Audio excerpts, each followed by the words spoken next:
Queridos telespectadores da TV Justiça, sejam sempre muito bem-vindos ao nosso ambiente virtual e nessa oportunidade vamos fazer o Saber Direito Responde, responder às dúvidas que surgiram dos nossos alunos ao longo das aulas da semana nesse curso de Direito Ambiental. E para representá-los temos aqui o nosso corpo discente, qualificadíssimo, Lenildo, Sávia e Gilberto, que vão fazer as perguntas que com certeza são também perguntas de vocês, telespectadores e alunos do programa Saber Direito. Vamos começar aqui com o Lenildo, acadêmico de Direito. Qual é a sua pergunta? Que dúvida ficou do curso, Lenildo? Pois não, professor Ilan.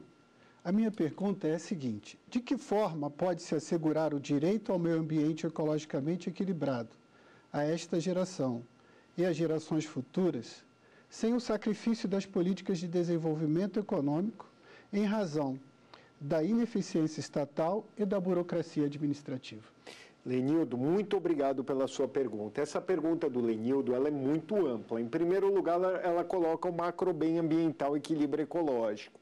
Aí diz que o Estado muitas vezes é ineficiente e deve caminhar para uma administração pública gerencial, com controle de fins e não controle de meios. Não aquela administração pública burocrática, assim como um concurseiro, por exemplo. Ele não deve olhar quantas horas por dia ele estudou, mas o que ele extraiu a partir daquilo que leu. A eficiência, o alto rendimento e a alta performance. E aí o Lenildo nos coloca assim: como a gente pode chegar a esse macro bem ambiental para a coletividade atual e para a coletividade do porvir? Basicamente, como a gente cumpre o caput do artigo 225 da Constituição? Como harmonizar crescimento e desenvolvimento econômico com preservação ambiental? Esse é o desafio da sustentabilidade, do desenvolvimento sustentável, é somar esses conceitos de um crescimento econômico que, ao mesmo tempo, não venha a oferir a preservação ambiental, a preservação da biodiversidade, dos recursos naturais disponíveis. Num exemplo assim, fora do direito, podemos imaginar um carro acelerando. Como acelerar o carro sem que quebre as portas, porque tem que ter uma aceleração sustentável, uma possibilidade de que nós venhamos a crescer como economia, se desenvolver como nação, melhorar a distribuição de renda, que é a faceta da equidade social, mas ao mesmo tempo respeitando as normas ambientais. Então, nesse ponto, o direito ambiental é a limitação do político pelo jurídico, a intervenção judicial excepcional em políticas públicas, porque o Poder Judiciário não governa, mas tem o condão de impedir o desgoverno. Então, ineficiências, políticas públicas que venham a desrespeitar o direito fundamental ao macrobem ambiental e equilíbrio ecológico, que prejudiquem os microbens ambientais, interação física, química e biológica, podem sim ser questionados no Poder Judiciário. Então, basicamente, a resposta aqui para o Lenildo é a seguinte, Lenildo: é fazer um desenvolvimento que seja sustentável, com uma economia circular, com o mínimo de impacto ambiental, em caso de ele ser necessário, com medidas mitigadoras, compensatórias e de controle. A tolerabilidade de ecossistemas ela é sempre incerta, então é muito difícil estabelecer de antemão o que vai ocorrer. O importante é que o melhor detergente seja a luz do sol, como diz o juiz da Suprema Corte norte-americana, então o juiz Louis Brandeis, ou seja, haja informação com transparência, com aspecto fidedigno, com educação ambiental para a coletividade e com possibilidade de reação. Dessa forma, podemos inaugurar um círculo virtuoso em que o necessário crescimento da economia seja também acompanhado da preservação dos recursos ambientais disponíveis e da melhor distribuição de renda no país. Obrigado, Lenildo. Eu que agradeço. Sávia, vamos à sua pergunta. Uma floresta nacional pode ser transformada em área de proteção ambiental? Excelente pergunta, Sávia. Inclusive diz respeito a um problema concreto que agora nós temos no Brasil. Tivemos há pouco, por exemplo, a medida provisória 756, que ela visava a transformar a Floresta Nacional do Jamanchim em área de preservação ambiental. Até tratamos desse tema no curso. O que a gente tem? Em princípio, a gente tem a vedação ao retrocesso. Aí nós temos que pensar o seguinte: pode essa transformação se dar por medida provisória? O Supremo começou a julgar isso agora, é uma matéria pendente de julgamento, está nos últimos informativos. Então, se pode ser por medida provisória. A outra coisa é assim: há no 225, parágrafo 1º da Constituição, uma exceção ao paralelismo das formas, no inciso 3. É dever do poder público a criação de espaços territoriais especialmente protegidos. Eles podem ser criados por lei ou por ato administrativo. Agora, a recategorização ou a redução ou a ampliação com redução de limites originários deve ser feita tão somente por lei em sentido formal, através do princípio da reserva legal. Então, a discussão se pode por medida provisória vai passar pela questão, por exemplo, se tem relevância, se tem urgência. No que se refere à medida provisória recente, ela foi convertida em lei com outra unidade de conservação que também foi recategorizada, Sávia, lá no sul do país. E aí o próprio presidente Michel Temer vetou por inconstitucionalidade a partir da interpretação da decisão do Supremo Tribunal Federal, que vedou o chamado contrabando legislativo ou jabuti, que é a inserção na medida provisória de uma matéria a ela estranha. Então é importante verificar o aspecto pedagógico e consequencialista da decisão do Supremo, que foi objeto de justificativa no veto por inconstitucionalidade do presidente. Então, quando for prejudicar a questão do retrocesso, pode ser recategorizada? Pode, mas deve ser por lei. Se pode por medida provisória, é uma questão ainda pendente de julgamento. A FLONA, ela é muito mais restritiva que a APA. Boa parte do DF é uma APA, é uma unidade de conservação com uma proteção muito mais tênue que a Floresta Nacional. Então, dessa forma, pode haver a extinção por lei e a medida provisória é uma questão pendente, tem que ser analisado se há os critérios constitucionais do artigo 62, relevância e urgência. Ok, obrigada. Obrigado, Sávio. Gilberto, vamos ver aí o que você nos traz aqui. Então, em uma perspectiva neoconstitucionalista e logo também neoprocessualista, como tem a jurisprudência brasileira orientada à interpretação das normas atinentes ao direito ambiental? Pois é, Gilberto, obrigado pela pergunta, e também uma pergunta muito ampla, tal como a do Lenildo, né? Como os juízes têm interpretado as normas ambientais dentro do paradigma neoconstitucionalista e do neoprocessualismo, o processo civil formalista valorativo, que é um processo como instrumento a uma finalidade, até porque o processo serve ao homem, não o homem ao processo. Então, está superada aquela fase autonomista do processo. O juiz deve, e o Ministério Público e as demais funções essenciais da Justiça, deve aplicar o direito ambiental dentro dessa perspectiva do 225, que é o Estatuto Constitucional Ecológico, o Estatuto Jurídico da Causa Ambiental. Em primeiro lugar, considerando que o meio ambiente é muito mais que floresta, é um meio ambiente natural, cultural, artificial e do trabalho. Também deve buscar ao macro bem ambiental, a efetivação do equilíbrio ecológico. Também o juiz, ele deve olhar para trás, retrospectivamente e em perspectiva, sinalizando à comunidade como ela deve atuar para evitar novas lides, pois o juiz é artífice da paz. Deve também buscar a conciliação, buscar a composição, dentro até da ideia da primeira pergunta aqui, deve-se buscar um consenso dentro do dissenso. Nós temos uma sociedade complexa, plural e pós-industrial, devemos nos valer de Habermas, a discursividade, a lógica argumentativa, a lógica do razoável de que falava Gustav Radbruch. Então, o panorama que se tem é de uma fase holística do direito ambiental, fundada na sustentabilidade e na função socioambiental da propriedade, e é com esse cabedal que o juiz deve criar a norma a partir da interpretação do texto normativo com uma função concretizadora dela e que busque da melhor forma a pacificação social dentro de uma pluralidade de interesses que se coloca nesse tipo de demandas. Obrigado. Lenildo. Professor Ila, a minha próxima pergunta é: qual o impacto das decisões judiciais nas políticas de desenvolvimento ambiental? Lenildo, muito boa a sua pergunta. Até complementar a pergunta do Gilberto, a questão do paradigma neoconstitucionalista que o Gilberto fez referência, ela tem, como eu disse, o juiz não mais naquele paradigma dura lex et lex, a lei é dura, mas é lei, fiat justitia pereat mundo, faça-se justiças e que o mundo pereça, ou seja, era uma subsunção dentro da lógica formal, o juiz encastelado, o juiz oráculo que não atentava aos efeitos colaterais de suas decisões. Hoje o juiz olha retrospectivamente e olha em perspectiva, olha para frente. O juiz é um professor da comunidade. Há uma função pedagógica da atividade jurisdicional. Ele sinaliza à comunidade como ela deve atuar para que não haja novas lides. Um exemplo de função pedagógica foi essa agora na resposta da Sávia. O presidente fez um veto por inconstitucionalidade, fundamentando-se numa interpretação que o guardião da Constituição deu, o Supremo Tribunal Federal. Então, no caso aqui, o paradigma neoconstitucionalista, ele dá novos desafios ao juiz para trabalhar dentro de uma lógica do razoável, em uma escala móvel de valores, em que valores complexos são colocados em debate.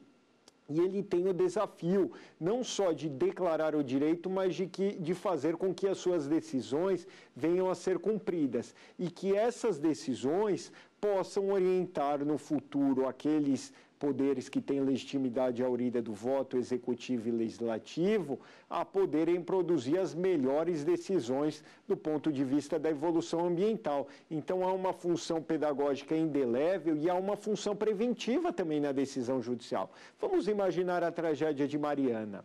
A função do juiz ali não vai ser simplesmente impor a indenização. É claro que ele faz isso diretamente, mas indiretamente é uma função preventiva essencial, que é a eliminação de fatores capazes de causar danos ou riscos intoleráveis à comunidade, tais como esse acidente horrível que nós testemunhamos. Então, há uma função de prevenir que as tragédias do passado e do presente não venham a se repetir no futuro. Por isso, esse poder-dever do juiz de converter a melhor normatividade do artigo 225 na melhor experiência prática, que é, quiçá, quem sabe, a ausência de danos ambientais tão severos e tão intoleráveis no futuro, porque o macrobem ambiental é uma invariante axiológica dentro de uma ideia substancialista.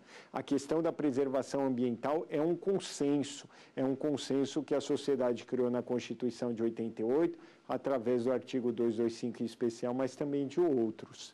Então, vamos fazer agora um breve intervalo, meus queridos telespectadores. Em breve voltamos com mais questões aqui no programa Saber Direito Responde.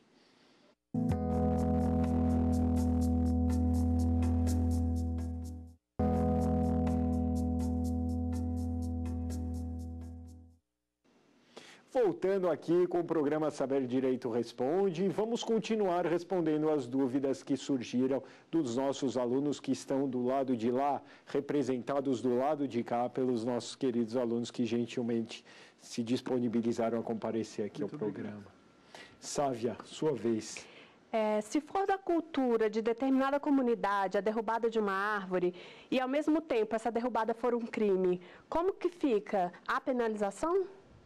Questão interessantíssima, Sávia. A questão do direito criminal, responsabilidade criminal ambiental, que está na Lei 9.605 de 98. Aqui ela coloca uma comunidade tradicional que tem uma cultura extrativista, um diferente modo de criar, fazer e viver, ou um povo indígena, e a partir disso haveria a tipificação da derrubada de árvore. Se for uma prática tradicional extrativista, é preciso verificar que no direito penal ele deve cuidar tão somente da última ratio, dentro da intervenção mínima, da fragmentariedade, da subsidiariedade, todos aqueles princípios de direito criminal que nós conhecemos. Então, nesse caso que ela coloca, se não houver uma derrubada de árvores em escala industrial, incide o próprio princípio da insignificância, que é a ausência de tipicidade material, em razão de que aquilo não só é tolerado, como é até fomentado pela Constituição,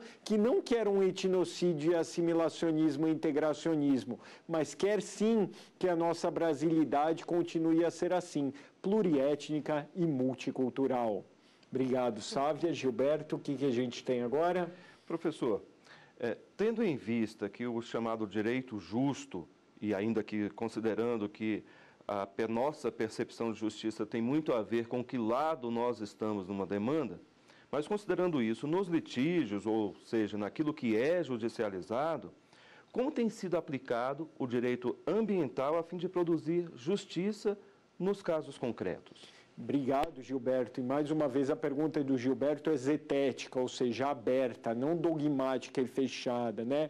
O justo é relativo, não há certo e errado, há um dissenso, cada lado tem a sua verdade. Isso fica muito claro nos julgamentos do Supremo Tribunal Federal, a vaquejada deu 6-5, a precaução e os campos eletromagnéticos 6-4, o que mostra essa lógica discursiva, essa argumentação de que falava Habermas. Então é mais um dos desafios dessa sociedade complexa, plural e pós-industrial. E direito também não é matemática, é um jogo de palavras a partir de digressões, compreensões, visões de mundo. O juiz ele é imparcial, deve ser imparcial, mas não é neutro, é mais um ser humano e ele é extraído da sociedade que ele integra. Então essa questão é até interessante, Gilberto, porque a gente vê às vezes uma manualística muito dotada no certo e errado, aqueles manuais clássicos, o conceito de negócio jurídico para o doutrinador A, B e C. E o direito não é isso. Direito é dialética, é conflito,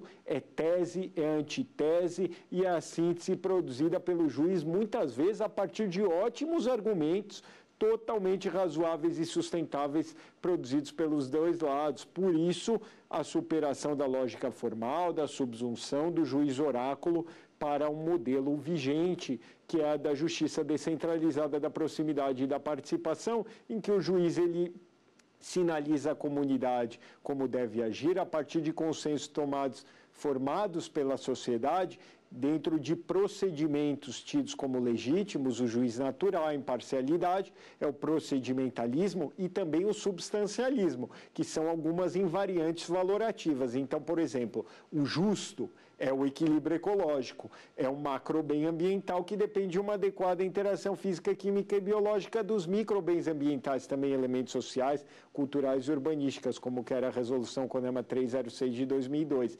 Agora, isso tem um grau de abstração muito grande. Então, no caso concreto, há uma insegurança, há uma possibilidade, múltiplas possibilidades de decisão. Por isso a importância de que o Poder Judiciário observe os precedentes dentro do princípio da proteção da confiança, que é a vertente subjetiva do princípio da segurança jurídica. Então o justo, quem diz o justo como a última palavra é o guardião da Constituição, é o intérprete dele, que ao interpretar a Constituição aqui, o Supremo, ele cria também o direito, tem uma função construtivista e concretizadora do intérprete, a partir de todo esse cabedal normativo, dessa escala móvel de valores e dessa necessidade de ponderação dos princípios que nós temos, Gilberto.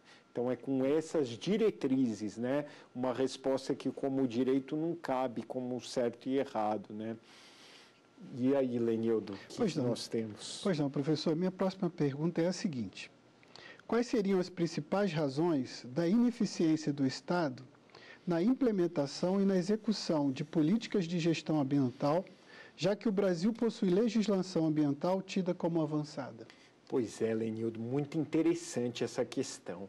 Todos os países, ao verificarem, por exemplo, a Constituição traduzida, compreendem que o Brasil tem uma normatividade muito avançada em direito ambiental e mesmo os precedentes judiciais. O desafio é transmudar dessa melhor normatividade a melhor experiência. Alf Ross, um jurista dinamarquês, ele dizia, temos que ver o direito e o direito vigente, que é o efetivamente aplicado. Essas compreensões de sociologia judiciária vão na mesma linha. Então, se nós verificarmos essa questão do grau de avanço civilizatório, nós ainda temos muito a caminhar, temos muito a crescer e evoluir no que se refere ao respeito ao macrobem ambiental e equilíbrio ecológico. Então, nós temos ineficiências de política pública, temos questões culturais também, temos problemas de falta de equidade social, que também está dentro do conceito de desenvolvimento sustentável, porque se a comunidade é muito pobre, está com fome, ele não vai ter nem como pensar em direito ambiental. A questão da educação ambiental, o envolvimento desde a criança, com experiências sensoriais em unidades de conservação. Então, temos muito a caminhar, e o fato de termos boas normas, um arcabouço normativo bom e bons precedentes, não quer dizer que a sociedade será transformada. Nós temos aí também, eu me recordo agora, por exemplo, La Salle, eu discordo, mas ele diz que a Constituição é uma mera folha de papel. O que importa são os fatores reais de poder. Ao que, por exemplo, o professor Rez diz, não, a Constituição tem força normativa própria. É claro que tem. O Supremo afirma a todo momento, né, essa necessidade, porque nós somos titulares de um direito ao equilíbrio ecológico, a uma casa que tenha condições de existência e qualidade de vida dessa existência, mas somos também destinatários de um dever de defender e proteger o meio ambiente para a coletividade atual e para a coletividade do porvir. Então, temos ainda uma longa e trajetória e sinuosa caminhada, como na música dos Beatles, The Long and Winding Road, a longa e sinuosa estrada que temos ainda a percorrer. Muito obrigado, professor. A minha dúvida é sobre a responsabilização das pessoas jurídicas. Elas respondem por crimes ambientais e, se afirmativo, essa responsabilização tem sido suficiente para evitar que reincidência, que novos crimes ambientais ocorram? Sávia tem uma questão muito boa também, que é o tema da responsabilidade penal da pessoa jurídica. A Constituição traz em dois momentos. Um são os crimes contra a ordem econômica financeira, artigo 173, parágrafo 5º da Constituição, e o 225, parágrafo 3º, para crimes ambientais. Traz ali a independência de instâncias, que é a independência da responsabilidade administrativa, civil e criminal, e no que se refere à pessoa jurídica, permite a responsabilidade criminal. No que se refere à ordem econômica financeira, tivemos recentemente a Lei 12.846/2013, que é a lei anticorrupção, com práticas de compliance, muito discutida atualmente. No ambiental, temos a Lei 9.605 de 98, que disciplina as penas aplicáveis à pessoa jurídica dentro da sua realidade. Então, claro que não existe pena privativa de liberdade à pessoa jurídica, mas há penas restritivas de direitos colocadas ali e há penas compatíveis com a pessoa jurídica. Em caso de reincidência, em caso de pessoa constituída tão somente com a finalidade de praticar crimes, temos a possibilidade de liquidação forçada com a execução do seu patrimônio, artigo 25 da Lei de Crimes Ambientais. Antigamente, o Superior Tribunal de Justiça ele defendia a tese da dupla imputação, ou seja, só se podia processar a pessoa jurídica se processasse de forma concomitante a pessoa física que atua em seu nome. Ocorre que o Supremo Tribunal Federal disse que é desnecessária a dupla imputação. Hoje, a pessoa jurídica pode ser processada e condenada, independentemente de processo concomitante da pessoa física que venha atuar em seu nome. E aí todas as condições específicas para isso, as teorias que fundamentam isso, estão na Lei 9.605, com as penas aplicáveis. Há poucas condenações no Brasil à pessoa jurídica por crimes ambientais, mas há já alguns casos de condenações e eu acredito que é um instrumento positivo dentro daqueles princípios do direito penal de intervenção mínima, fragmentariedade, é mais uma esfera de responsabilização e eu quero também chamar a atenção para outro tema. No que se refere ao Tribunal Penal Internacional, em Haia, os crimes contra a humanidade, o direito penal de quarta velocidade, que são graves crimes, como Mariana, o Prêmio Nobel da Paz da Argentina, Adolfo Esquivel, perguntou: qual é a diferença de você matar várias pessoas, fazer um genocídio, um crime contra a humanidade e causar um dano ambiental que acabe com a água de todo mundo e acabe também levando-as à morte? Então, excepcionalmente, pessoas físicas e jurídicas podem também ser levadas ao Tribunal Penal Internacional. Essa é uma interpretação nova, alargando o conceito de crimes contra a humanidade. Obrigada. Gilberto? Sim, veja, nós temos a Lei 9.073/17, que cuidou apenas de internalizar o Acordo de Paris. A partir disso, que outros arcabouços normativos ou exemplos nós temos recentes das normas jurídicas brasileiras para a proteção do meio ambiente? Pois é, Gilberto, essa questão do Acordo de Paris é muito atual. Na COP21 foi aprovado por 195 países, praticamente o mundo inteiro, menos a Síria, a Nicarágua. E aí o que a gente tem ali? Depois os Estados Unidos saíram, ali tem íncito um conflito entre nacionalistas e globalistas. Então Trump pode ser considerado um nacionalista, Macron como símbolo de um globalista. A questão é que nós já jogamos aí 500 bilhões de toneladas de CO2 na atmosfera, o aquecimento global é uma realidade que se coloca e a poluição não respeita fronteiras. Já na COP15 em Copenhague, em 2009, se quis fazer um acordo semelhante ao de Paris e não houve um consenso. É um grande avanço que Paris levou a um consenso, mas ainda é muito pouco. Peguemos o caso do Brasil, assinamos, ratificamos, todo o procedimento de internalização do tratado ocorreu, decreto legislativo, ratificação e depósito do instrumento e, por fim, o decreto que promulgou este tratado no âmbito interno. Mas ainda pouco se fez, né? É muito recente. O Brasil tem metas de zerar o desmatamento, mas o Brasil tem visto também alguns retrocessos no que se refere à seara ambiental, perdeu o dinheiro do Fundo da Amazônia da Noruega. Nós tivemos a edição da Lei 12.187 de 2009, mesmo após o fracasso da COP15, em que o Brasil se comprometeu a reduzir as suas emissões, se comprometeu a ter mais energia renovável e limpa, com exceção da hidrelétrica, que tem causado um passivo socioambiental muito grande. Então, Paris é um livro em branco. Ele admite mecanismos de revisão a cada 5 anos. Há pessoas que dizem que jamais ele vai alcançar as metas ambiciosas que ele se propõe, que é limitar 2 graus com esforços para 1,5 aquecimento global desde a era pré-industrial, e o futuro nos dirá. Agora, o Brasil ele tem, para cumprir essas metas, que tomar medidas mais efetivas, que sair daquilo que a gente falava, né, Lenildo? Sair só da normatividade e ir para a experiência. Não basta também o Congresso fazer leis novas, o Judiciário dar decisões, o direito tem um limite. É preciso também que a sociedade tenha a consciência de práticas mais sustentáveis, de valorização da agroecologia, sistemas agroflorestais, a questão também de produção com maior eficiência da carne, não com pecuária extensiva, muitas vezes em áreas de espaços territoriais especialmente protegidos. Então,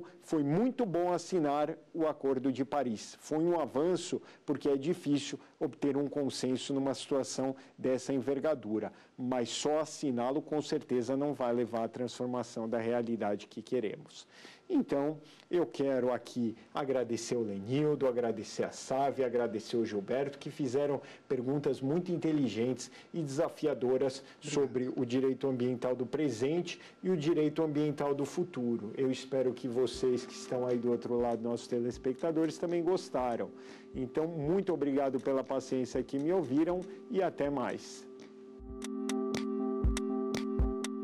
Ficou com dúvidas? Então mande um e-mail para saberdireito@stf.jus.br. E você também pode estudar pela internet. Basta acessar o site tvjustiça.jus.br.